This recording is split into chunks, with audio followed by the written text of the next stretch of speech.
اچھا، وہ شاہد خاقان عباسی صاحب حسن وہ بار بار ایک ہی بات کر رہے ہیں. کل رات کو بھی ایک پروگرام میں ہم سن رہے تھے. وہ فرما رہے ہیں کہ اس وقت موجودہ حالات ہیں وہ کسی بھی ایک پولیٹیکل پارٹی کے بس کا کام نہیں ہے اور غیر معمولی حالات ہیں تو سب کو مل کے آگے بڑھنا پڑے گا. پہلے آپ کو سناتے ہیں. جی پلیز. مجھے آج صرف ایک راستہ نظر آتا ہے کیونکہ ملک کے حالات غیر معمولی ہیں، اس کا حل بھی غیر معمولی ہوگا اور میں آئین کے اندر دائرے کے اندر رہ کر بات کروں گا. ٹھیک ہے. آج ملک کی ضرورت یہ ہے، اس ملک کی سیاسی لیڈرشپ جو 4-6 لوگ ہیں، اس ملک کی عسکری لیڈرشپ، اس ملک کی جوڈیشل لیڈرشپ، یہ ایک ٹیبل پر بیٹھیں، ایک ایجنڈا طے کریں کہ ہمارا ملک کیسے چلے گا اور پھر اس کی امپلیمنٹیشن کے لیے ایک یونٹی گورنمنٹ بنائیں. جو 2 سال رہے، 3 سال رہے، 4 سال رہے، وہ اس ایجنڈے کو امپلیمنٹ کرے. اس کے علاوہ آپ کے پاس کوئی راستہ نہیں ہے. آپ کو اس آرگومنٹ کو جان نظر آتی؟ نہیں، کس طرح آپ دیکھیں، عسکری قیادت چلے بیٹھ گئی، سیاسی قیادت کس طرح بیٹھے گی؟ عمران خان تو کرپشن اور کرپٹ پریکٹس ثابت ہونے پر عمر قید کی سزا کاٹ رہے ہیں. باقی لیڈرشپ ان کی بات بیٹھی ہوئی ہے. ہاں، باقی قیادت بیٹھ سکتی ہے. عمران خان کو مائنس کیا جائے گا، پھر عمران خان نہیں بیٹھے گا. وہ ڈائریکشن لے لیتے. کوشچن یہ ہے نا، مطلب بات یہ ہے کہ عمران کو مائنس کر کے آپ جو ہے دیکھیں قائد اگر گھر بیٹھے ہوئے لیکن پارٹی تو چل رہی ہے نا، پرائم منسٹر بھی ہیں، ان کے چیف یہ منسٹر بھی ہیں. باتیں اس لیے کر رہی ہیں شاہد صاحب کہ میرے خیال سے ان کو یہی ایک طریقہ کار نظر آتا ہے. دیکھیں ان کی جو عوام پاکستان پارٹی ہے نا، وہ پورے ملک میں ایک نشست نہیں جیت سکتی انٹل کے انلیس ان کا پی ٹی اے کے ساتھ یا پی ایم ایل این کے ساتھ کسی جماعت کے ساتھ ان کا الائنس بنا ہو.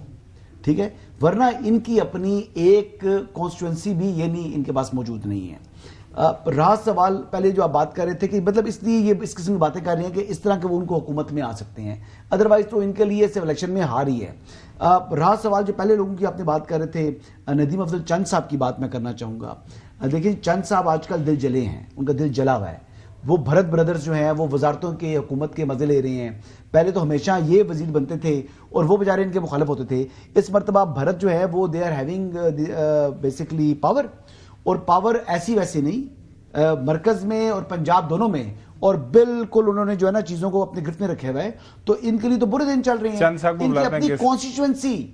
ان کی اپنی کانسٹیٹوئنسی میں حالات پتلے ہو چکے ہیں. بلاتے ہیں چند صاحب کیسے؟ نہیں، بھرت کو بھی بلاتے ہیں نا، پھر دونوں کو بلاتے ہیں. دونوں کو بلا لیں گے، پھر بھرت کو بھی بلا لیتے ہیں اور چند صاحب کو بلا لیتے ہیں تاکہ بیٹھ کر ان کی دونوں کی بات سنیں. ایک بندے کو بلا کے فائدہ نہیں ہے نا. ناظرین چھوٹی سی بریک جاتے ہیں، بریک کے بعد بات کریں گے. جو بے محکمہ وزراء ہیں وہ بیچارے اسی انتظار میں ہیں. اب انہوں نے پارٹیاں تیار کر کے رکھی ہوئی ہیں، افطاریاں وہ روزانہ اناؤنس کرتے ہیں کہ آج ہمیں محکمہ مل جائے گا تو آج بڑی شاہانہ افطاری ہوگی. لیکن ابھی تک جو ہے فیصلہ نہیں ہو پا رہا کہ کس وزیر کو کون سا محکمہ ملے گا، کون سی وزارت ملے گی. کوشش کریں گے جاننے کی کہ اصل وجہ کیا بن رہی ہے، کیونکہ یہ پاکستان کی ریسنٹ پولیٹیکل ہسٹری کے اندر یہ بہت ہی ایک غیر معمولی واقعہ ہو رہا ہے کہ اتنا ڈیلے ہو رہا ہے. ہمارے پیارے دوست جاوید لطیف صاحب پی ڈی ایم کی جب حکومت بنی تھی وہ تو سارا عرصہ ہی بے محکمہ رہے تھے، لیکن اب لگتا ہے یہ سب کو پتہ نہیں اب کیا کرنے جا رہے ہیں. حسن سے خاص طور پر تفصیلات جانیں گے. Stay with us.